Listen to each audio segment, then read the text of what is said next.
Hi.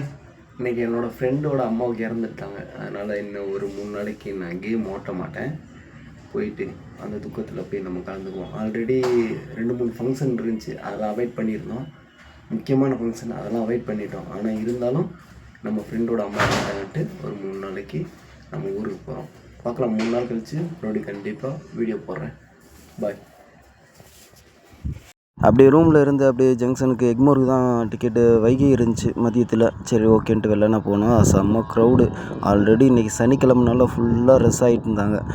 ஒரு வழியாக படிக்கட்டில் இருக்கிற மாதிரி தான் ஒரு சுச்சுவேஷன் அமைஞ்சிச்சு. சரி இருந்தாலும் அப்படியே போயிடுவோன்ட்டு அடுத்த ஸ்டாப்பில் யாராச்சும் இறங்குவான்னு பார்த்துக்கிருந்தோம். லாஸ்ட் வரைக்கும் இறங்கல. திருச்சிக்கு கிட்டத்தில் தான் இறங்கிட்டாங்க. சரின்ட்டு ஒரு இடம் கிடச்சிச்சு. நானும் நண்பரும் அப்படியே கிளம்பி போயிட்டு அப்படியே நம்ம ஜங்ஷனுக்கு வந்தாச்சு. திண்டுக்கல்லேருந்து கொஞ்சம் தூரம் தான். சரின்ட்டு திண்டுக்கல்லையே இறங்கிட்டேன். அப்படியே பஸ்ஸில் பிடிச்சிட்டு அப்படியே நம்மளும் வீட்டுக்கு கிளம்பியாச்சு. வீட்டுக்கு போயிட்டோம். சரி டேரெக்டாக அவங்க வீட்டுக்கே போயிடுவோன்ட்டு அவங்க வீட்டுக்கே போயிட்டோம். அப்படியே ஃப்ரெண்டுக்கு கால் பண்ணி அப்படியே வண்டி எட்டு வர சொல்லியிருந்தோம். 2 வீலர் அப்படியே ஒரு வண்டியை எட்டு வந்திருந்தான். 2 பேர் வந்திருந்தாங்க. 2 பேர் வண்டியில் ஏறிட்டு அப்படியே கிளம்பியாச்சு.